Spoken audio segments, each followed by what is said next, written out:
السلام علیکم فرینڈز، اگر آپ کو بیان پسند آئے تو ہماری حوصلہ افزائی کے لیے ہمارے چینل کو سبسکرائب ضرور کریں۔ جزاک اللہ۔ نحمده ونصلي على رسوله الكريم اما بعد فاعوذ بالله من الشيطان الرجيم بسم الله الرحمن الرحيم رب اشرح لي صدري ويسر لي امري واحلل عقدة من لساني يفقهوا قولي۔ جنت میں جانے کے بعد لوگوں کو جب فرشتے آ کر سلام کریں گے اور ان کے جنت میں داخلے کا سبب بتائیں گے تو وہ سبب کیا ہوگا کہ تمہارے اندر کیا خوبی تھی؟ یہ نہیں کہیں گے سلام علیکم بما صلیتم او بما سمتم کہ تم نے نمازیں پڑھی یا تم نے روزے رکھے یا تم نے صدقے خیرات کیے، بلکہ اس کے برعکس کیا؟ بما صبرتم فنعم عقبی الدار، یہ آخرت کا گھر، یہ بہترین گھر تمہیں کس کے بدلے میں ملا ہے؟ صبر کے بدلے میں۔ تو اس سے پتہ یہ چلتا ہے کہ جب تک انسان کے اندر صبر کی صفت نہ ہو، صبر کا مادہ نہ ہو، صبر کی عادت نہ ہو، اس وقت تک کامیابی ممکن نہیں۔ جتنی بھی عبادات ہیں ان سب کی تہ میں صبر ہی ہے۔ آپ نماز نہیں پڑھ سکتے اگر آپ میں صبر نہ ہو، کیونکہ آپ کو چپ بھی رہنا پڑتا ہے، آپ کو کھانا پینا بھی چھوڑنا پڑتا ہے، آپ کو نیند بھی چھوڑنی پڑتی ہے، آپ کو گپ شپ اور دنیا کے مناظر سے لطف اندوز ہونا بھی وقتی طور پر چھوڑنا پڑتا ہے۔ پھر اسی طرح آپ روزہ نہیں رکھ سکتے جب تک کہ آپ صبر نہ کر سکیں، کھانا پینا نہ چھوڑیں۔ آپ صدقہ خیرات نہیں کر سکتے جب تک کہ آپ صبر نہ کریں اور اپنی ضروریات میں سے دوسرے کے لیے کچھ نہ نکالیں یا اپنے مال میں دوسروں کو حصے دار نہ بنائیں۔ آپ حج کے فریضے کو صحیح طور پر ادا نہیں کر سکتے جب تک آپ کے اندر واقعی صبر نہ ہو، کیونکہ حج کے لیے کیا حکم دیا گیا؟ الحج اشہر معلومات فمن فرض فیہن الحج فلا رفث ولا فسوق ولا جدال فی الحج۔ تو حج میں کیا منع ہے؟ رفث، فسوق اور جدال۔ ان تینوں چیزوں کے بچنے کے لیے کیا چاہیے؟ خود پر کنٹرول، صبر۔ تو صبر نام ہے سیلف کنٹرول کا۔ اسی طرح اگر آپ ان صفات کو جو ان آیات میں بیان ہوئی ہیں انہیں اپنے اندر لانا چاہیں، مثلا یوفون بعہد اللہ، اللہ کے عہد کو پورا کرنا، تو آپ عہد وفا نہیں کر سکتے جب تک کہ آپ کے اندر صبر نہ ہو۔ صبر ہوگا، سیلف کنٹرول ہوگا تو آپ اللہ کی اطاعت کر سکیں گے۔ اور جس لمحے آپ سیلف کنٹرول چھوڑیں گے آپ نفس کی خواہشات کی پیروی یا شیطان کی پیروی میں پھسل جائیں گے۔ پھر اس کے بعد والذین یصلون ما امر اللہ بہ ان یوصل، وہ لوگ جو ان رشتوں کو جوڑ کے رکھتے ہیں جنہیں اللہ نے جوڑنے کا حکم دیا ہے، تو یہ کام بھی کون کر سکتا ہے؟ ان تعلقات اور روابط کو، یہاں صرف رشتہ داریاں نہیں ہیں، یاد رکھیے یہاں صرف صلہ رحمی نہیں ہے اپنے محدود معنوں میں کہ صرف خون کے رشتوں کو جوڑنا، بلکہ باقی روابط یعنی جو معاشرتی روابط ہیں یا تعلق داریاں ہیں وہ بھی اس میں شامل ہیں۔ تو جن جن چیزوں کو اللہ نے حکم دیا ہے کہ جوڑ کے رکھو اور اس کو وسیع پیمانے پر لیں، تو سارے مسلمانوں کا آپس میں ایک طرح سے اتحاد اور اتفاق بھی اس میں آ جاتا ہے کہ لوگ آپس میں جڑ کر رہیں۔ تو یہ سب بھی کس وقت ہو سکتا ہے؟ جب آپ کے اندر صبر ہو۔ اسی طرح آخرت کا خوف اور یہ تمام چیزیں بھی صبر سے تعلق رکھتی ہیں۔ پھر اقامت صلاۃ ہے، انفاق فی سبیل اللہ ہے، اور پھر وَيَدْرَؤُونَ بِالْحَسَنَةِ السَّيِّئَةَ، جہاں خرابی ہو جائے، جہاں گڑبڑ ہو جائے اس کو کس سے دور کرتے ہیں؟ حسنہ سے، اچھے رویے سے، اچھے طریقے سے، خوبی کے ساتھ۔ اولئک لہم عقبی الدار، ایسے لوگوں کے لیے آخرت کا گھر، ایسے ہی لوگ جنتوں کے باغوں میں ہوں گے اور ہمیشہ وہیں رہیں گے۔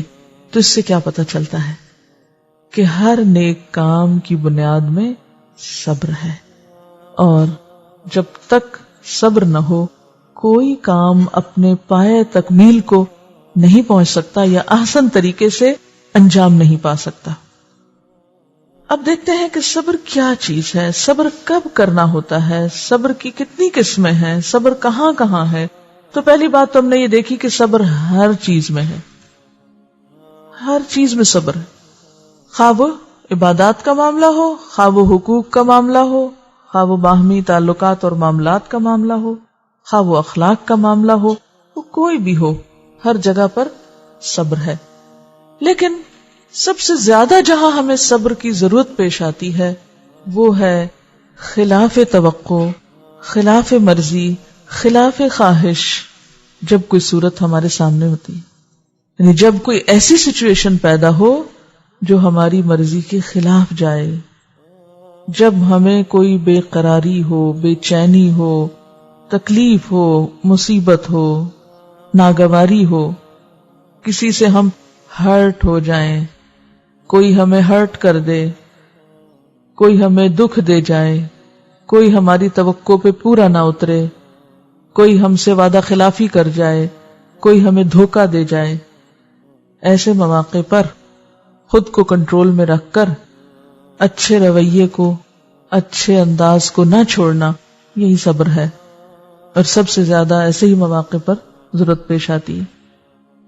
نبی صلی اللہ علیہ وسلم نے فرمایا الصبر عند الصدمۃ الاولی، صبر پہلی چوٹ لگنے پر۔ صبر کا مقام کب ہوتا ہے؟ جب آپ کو چوٹ لگتی ہے۔ حضرت انس سے روایت ہے کہ آپ صلی اللہ علیہ وسلم ایک عورت کے پاس سے گزرے جو ایک قبر کے پاس بیٹھی ہوئی رو رہی تھی۔ آپ نے فرمایا اللہ سے ڈرو اور صبر کرو، مت رو۔ اس نے کہا مجھ سے دور ہو جاؤ، مت سمجھاؤ مجھے، تمہیں وہ مصیبت نہیں پہنچی جو مجھے پہنچی ہے۔ اس نے آپ کو پہچانا نہیں تھا۔ بعد میں اس کو بتایا گیا وہ رسول اللہ صلی اللہ علیہ وسلم تھے۔ چنانچہ آپ کے دروازے پہ آئی، وہاں کوئی دربان نہیں تھا۔ اس نے آ کر آپ سے کہا اصل میں نے آپ کو پہچانا نہیں تھا۔ آپ نے فرمایا صبر تو یہی ہے کہ صدمے کے آغاز میں کیا جائے، جب چوٹ لگے تو اس وقت کیا جائے۔ اب آپ دیکھیے کہ عام طور پر صبر کی ضرورت کب پیش آتی ہے؟ جب ہمیں کوئی تکلیف پہنچتی، کوئی بیماری، کوئی دکھ، کوئی غم، کوئی کسی کا رویہ، اس میں اگر کوئی ہمیں کہے کہ صبر کرو تو ہم کہتے ہیں تمہیں کیا پتا اس وقت میری حالت کیا ہے، مت کرو نصیحتیں مجھے، مت مشورے دو۔ تکلیف کے وقت انسان کی حالت ایسی ہوتی ہے نا، ایک خاص طرح کی اریٹیشن ہوتی ہے، انسان دوسروں کو چپ کرانے لگتا ہے، مت بولو۔ اب ایسے میں اگر انسان اپنی کیفیت پر برقرار رہے، رونا دھونا مچائے، شور ہنگامہ کرے، کسی کی نہ سنے، اور پھر جب سارا غصہ ٹھنڈا ہو جائے تو پھر کیا میں صبر کر رہا ہوں، یہ صبر نہیں ہوتا۔ پھر اسی طرح ایک نفس کا صبر ہوتا ہے، ایک زبان کا صبر ہوتا ہے، اور ایک جوارح یعنی ہمارے اعضاء کا صبر ہوتا ہے۔ نفس کا صبر کیا ہے؟ تقدیر پہ ناراض نہ ہونا۔ تقدیر میں کیا کیا لکھا ہوتا ہے؟ مثلاً آپ کی شکل و صورت، آپ کی عمر، آپ کی شادی، آپ کہاں رہیں گے، وغیرہ وغیرہ۔ اب ایسے موقع پر یعنی جو چیز ہو جائے یا کوئی واقعہ زندگی میں پیش آ جائے تو ساری زندگی پیچھے پلٹ پلٹ کے اس کو کوستے رہنا، اللہ سے شکوے کرنا، اللہ سے ناراض ہونا، اور بات بات پہ یہ کہنا کہ میرے ساتھ یہ کیوں ہوا ہے، تو یہ نفس کا بے صبرا پن ہے۔ تو نفس کو تقدیر پہ راضی کرنا جو ہے یہ صبر ہے، خود کو تقدیر پہ راضی کرنا اور یہ کہنا رضیت باللہ ربا وبالاسلام دینا وبمحمد النبی، یہ صبر ہے۔ پھر اسی طرح زبان کا صبر کیا ہے کہ انسان منہ سے ایسی کوئی بات نہ نکالے۔ پہلا کیا ہے؟ دل میں خیال نہ لائے، دل کو سمجھائے، اور خود کو کون سمجھا سکتا ہے؟ انسان خود ہی سمجھا سکتا ہے نا، کسی اور کا سمجھانا تو اور برا لگتا ہے۔ تو دوسری چیز ہے زبان کو شکوے سے روکنا، واویلا سے روکنا، چیخ پکار اور شور ہنگامے سے روکنا، یعنی دکھ اور تکلیف کے موقع پر۔ اور جوارح کا صبر کیا ہے کہ انسان اپنے جسم کو ناپسندیدہ، حرام اور غلط کاموں سے روکے، یعنی نافرمانی کے کاموں میں نہ لگائے، آنکھ سے حرام چیز نہ دیکھے، کان سے حرام چیز نہ سنے، اسی طرح ہاتھ سے کوئی غلط کام نہ کرے، اپنے ہاتھ سے اپنے جسم سے کسی کو تکلیف نہ پہنچائے، یا اگر کوئی تکلیف پہنچائے تو اس موقع پر انسان جوابی حملہ نہ کرے۔ تو یہ کیا ہے؟ جوارح کا صبر ہے۔ پاؤں کا صبر کیا ہوگا؟ غلط راستے پہ نہ چلے۔ ان تین چیزوں پر صبر کا دار و مدار ہوتا ہے۔ صبر وہ کر سکتا ہے جو اپنے خیالات کی اصلاح خود کرنا جانتا ہو، جو اپنی زبان کو روکنا جانتا ہو، جو اپنے اعضاء کو غلط چیز سے روکنا جانتا ہو، اچھا بعض اوقات ہم ہاتھ کو بھی روک لیتے ہیں، زبان کو بھی روک لیتے ہیں، آنکھ کو بھی روک لیتے ہیں، لیکن کیا نہیں روک سکتے؟ ایکسپریشنز، چہرے کے تاثرات، رویہ، ایٹیٹیوڈ، اس پہ کنٹرول نہیں کر پاتے. یعنی ہم کسی کو زبان سے کچھ نہیں کہہ رہے، لیکن ہم اپنے رویے سے سب کچھ بتا رہے ہیں. تو ایسے میں اس صبر کا جو اعلیٰ مقام ہے وہ نہیں ہے. آپ کہتے ہیں ٹھیک ہے میں نے کیا کہا، میں نے کچھ نہیں کہا. کچھ نہ کہہ کے بھی بہت کچھ کہا ہے. اور بعض اوقات ایسا رویہ زیادہ تکلیف دہ ہوتا ہے. وہ کہتے ہیں نا کہ آپ کچھ کہہ دیں تو وہ زیادہ آسان ہے سننا بنسبت اس کے کہ آپ موڈ آف کر کے یا منہ بگاڑ کے. تو اس میں آپ دیکھیے کہ اللہ تعالیٰ نے یہ ساری چیزیں ہمیں اس لیے نہیں دی کہ صرف ہم اپنے جذبات کا اظہار کرتے رہیں. ان کے لیے بھی اس کے پیچھے بھی کوئی مقصد ہونا چاہیے. اب اس کا یہ مطلب نہیں کہ اگر ماں بچے پہ ناراض ہو رہی ہے اس کے کسی غلط کام پر، مارا نہیں، اس نے زبان سے کچھ کہا نہیں اور خاموشی اختیار کی ہے تو یہ اب ناجائز ہو گئی. یہ نہیں اس کا معنی. اس کا معنی یہ ہے کہ عام طور پر برابر کے انسانوں سے جو ہمارے ڈے ٹو ڈے لائف میں معاملات ہوتے ہیں، کسی نے کچھ کہہ دیا، دنوں تک اس کی طرف دیکھا نہیں، ذرا کوئی بات ہوئی، کسی نے کوئی ہم سے اختلاف کر لیا تو کیا ہوا؟ یعنی بعض لوگوں کو میں نے دیکھا ہے کہ اچھے بھلے بیٹھ کے چہک رہے ہوتے ہیں، اتنے میں کسی ایک نے ان کی بات کو رد کر دیا اس مجلس میں، اس میز پہ، تو کیا ہوتا ہے؟ بولنا ہی چھوڑ دیتے ہیں، مسکرانا چھوڑ دیتے ہیں، بات کرنا چھوڑ دیتے ہیں. یعنی بیٹھے بیٹھے اگر صرف کسی نے اختلاف کر لیا، یعنی کسی نے نہیں کہہ دیا، کوئی میٹنگ ہے مثلا، میٹنگ ہو رہی، ایک نے دوسرے کے اوپر تنقید کر دی، اب اس کے تو سارے اچھے خیالات جو ہیں وہ کہیں چلے گئے. اب اس کے بعد تو مجھے کوئی مشورہ نہیں دینا، میری تو ہر بات ہی رد ہو جاتی ہے. کیا اسی کا نام صبر ہوگا؟ کیا ایسی قوم ترقی کر سکتی ہے، آگے بڑھ سکتی ہے؟ نہیں. لیکن ہم اپنے ان رویوں کو کیا کہہ دیتے؟ ہم صبر کر رہے تھے اس وقت. بہادر کون ہے کہ جو ایسی چیزوں کو سہ کر پھر خود کو نارمل رکھ سکے؟ یہی سیلف کنٹرول ہے.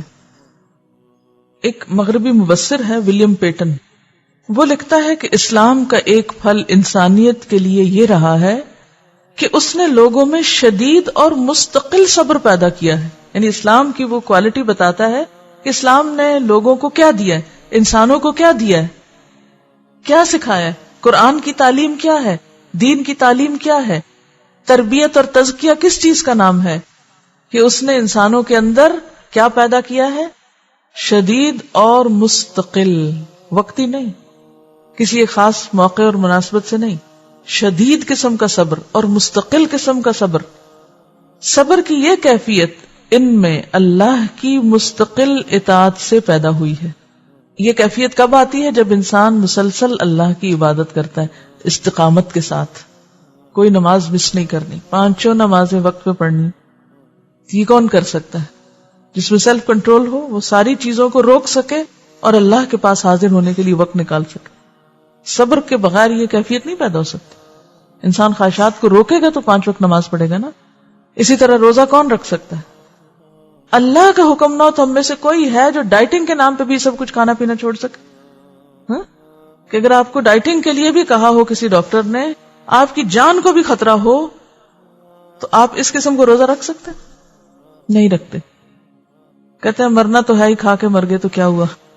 اور یہ کہہ کے آپ پھر ہر بد پرہیزی کرتے ہیں. لیکن جب روزہ رکھ لیتے ہیں پھر کیا ہوتا ہے؟ یہ صبر کوئی اور چیز نہیں پیدا کر سکتی. اللہ کے حکم کے سوا، اللہ کی اطاعت کے جذبے کے سوا کوئی چیز ہے نہیں دنیا میں جو انسانوں کے اندر اتنا مستقل اور اتنا شدید صبر پیدا کرے.